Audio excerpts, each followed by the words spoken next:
खबर आ रही है बिहार से कि लोक जनशक्ति पार्टी बिहार में अकेले चुनाव लड़ेगी। लोक जनशक्ति पार्टी एनडीए में ही रहेगी, प्रधानमंत्री मोदी के हाथ मजबूत करेगी, लेकिन नीतीश कुमार के खिलाफ चुनाव लड़ेगी, नीतीश कुमार को चुनौती देगी। ये खबर हमारे को मिल रही है। इस वक्त राजीव रंजन हमारे साथ हैं।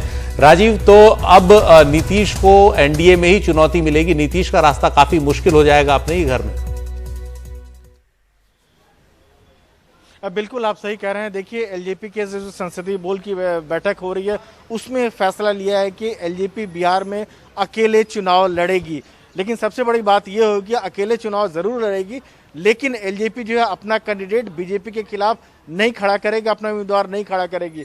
एलजेपी जो अपना उम्मीदवार जो है जेडीयू के खिलाफ खड़ा करेगी। एलजेपी का ये कहना है कि उन्हें प्रधानमंत्री मोदी से कोई बैर नहीं है, लेकिन नीतीश की जो कोई खैर नहीं है। तो कह सकते हैं कि बीजेपी और एलजेपी के बीच में एक तरह के फ्रेंडली फाइट देखने को मिल सकता है, लेकिन जेडीयू के खिलाफ काफ़ी सख्त रहेंगे। लगातार इस तरह का बयान दे रहे थे, चिराग बार बार बयान दे रहे थे कि वो नीतीश का जो एजेंडा है, नीतीश का जो 7 सूत्री कार्यक्रम है उससे पूरी तरह से सहमत नहीं है। खासतौर से जो बाढ़ राहत की बात हो, भ्रष्टाचार की बात हो, तो कई सारे सवाल उठाते रहे हैं। तो अब देखना ये होगा कि क्या आज जो है चिराग पासवान जो है, जो पहले जो कहते हैं कि 143 सीट पर उम्मीदवार खड़ा करेंगे, क्या वो उम्मीदवार का ऐलान करते हैं या नहीं करते, इस बात की तो कोई घोषणा नहीं हुआ। लेकिन इतना जरूर साफ हो गया है कि लोजपा यानी लोक जनशक्ति पार्टी जो है बिहार में अकेले चुनाव लड़ेगी, एनडीए के साथ चुनाव नहीं लड़ेगी। जी, तो नीतीश के सामने अब कितनी मुश्किलें बढ़ जाएंगी। तेजस्वी यादव महागठबंधन के साथ मिलकर उन्हें चुनौती दे रहे हैं, सबके निशाने पर नीतीश ही है। बीजेपी कैसे मैनेज करेगी? एक उसका साथ भी दे रही है पार्टी, फिर उसके सहयोगी के खिलाफ भी लड़ रही है, कह रही है हम एनडीए में मोदी के हाथ मजबूत करेंगे, लेकिन नीतीश के साथ नहीं खड़े हो सकते। देखिए, जेडीयू इसी को लेकर सवाल उठा रही है। आज के अगर ट्वीट वगैरह देखें, जो चिराग पासवान जो ट्वीट किया, जो रामविलास पासवान हॉस्पिटल में एडमिट हैं, उनसे जो 3 लोगों ने बीजेपी की बात की, नरेंद्र मोदी ने उनसे बात की, अमित शाह ने बात किया, राजनाथ सिंह ने बात की, और सब ने कहा कि हम आपके साथ हैं। हालांकि उन्होंने ये बात रामविलास राजीव, हमारे साथ मनीष भी हैं इस वक्त पटना से। मनीष, ये सूत्रों के हवाले से खबर है कि एलजेपी अकेले चुनाव लड़ेगी, 143 सीटों पर लड़ेगी, ये भी खबर थोड़ी देर में आ जाएगी, और नीतीश के खिलाफ लड़ेगी। कैसे फिर नीतीश की नैया पार होगी?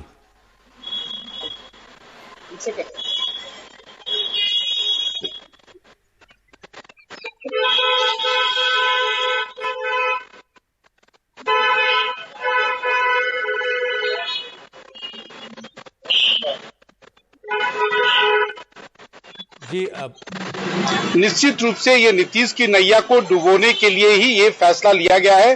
सुशील जी, अब बिहार की राजनीति, जो बिहार में जो चुनाव होने वाले हैं, इसमें 2 बीजेपी चुनाव लड़ रही है।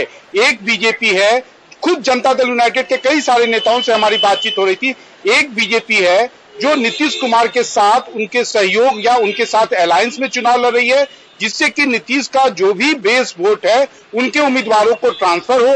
एक नीतीश कुमार के एक कहिए बीजेपी की एक बी टीम है, जिसमें आप कह सकते हैं कि वो चाहे चिराग पासवान हो, उपेंद्र कुशवाहा और बीएसपी का अलायंस हो, या मुकेश निषाद या पप्पू यादव का अलायंस है, क्योंकि इन सभी अलायंस के निशाने पर बीजेपी नहीं है। सबका एक ही नारा है कमोबेश, जो चिराग ने सार्वजनिक किया है कि मोदी जी आपसे बैर नहीं, नीतीश आपकी खैर नहीं, नीतीश तुम्हारी खैर नहीं।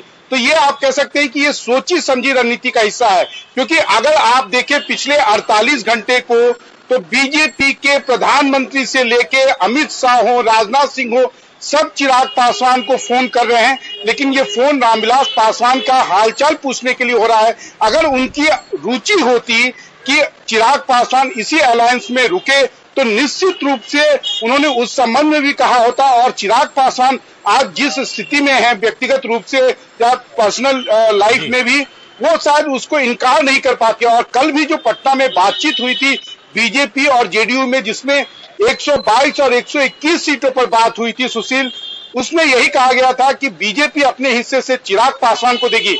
अब ये पूरा गणित जो है वो उल्टा होगा, क्योंकि अब नीतीश कुमार अपने हिस्से से जीतन राम मांझी को तो सीट देंगे, लेकिन बीजेपी को अपनी सीटें जो है उनकी बच जाएगी, वो 121 सीटों पर चुनाव लड़ेंगे। लेकिन साथ साथ ये भी एक साफ हो गया, जनता दल यूनाइटेड के नेताओं का कहना है कि अब हमें कोई कंफ्यूजन नहीं है कि इस चुनाव में हमारा असल मुकाबला महागठबंधन जिसका नेतृत्व तेजस्वी यादव कर रहे हैं उससे नहीं है, बल्कि एक तरह से बीजेपी जो सहयोगी है और दूसरी तरफ जो भी तीसरे मोर्चे के जो भी लोग हैं, जो भी मोर्चा, जो भी फ्रंट बना है, वो एक तरह से बीजेपी की बी टीम का काम कर रही है। क्योंकि सबके निशाने पर अगर आप देखेंगे सब यही कहता है कि बीजेपी से हमको कोई दिक्कत नहीं है, लेकिन नीतीश कुमार से हमको दिक्कत है, उनको हटाना हमारा प्राथमिकता है। सुशील जी, शुक्रिया मनीष इस जानकारी के लिए।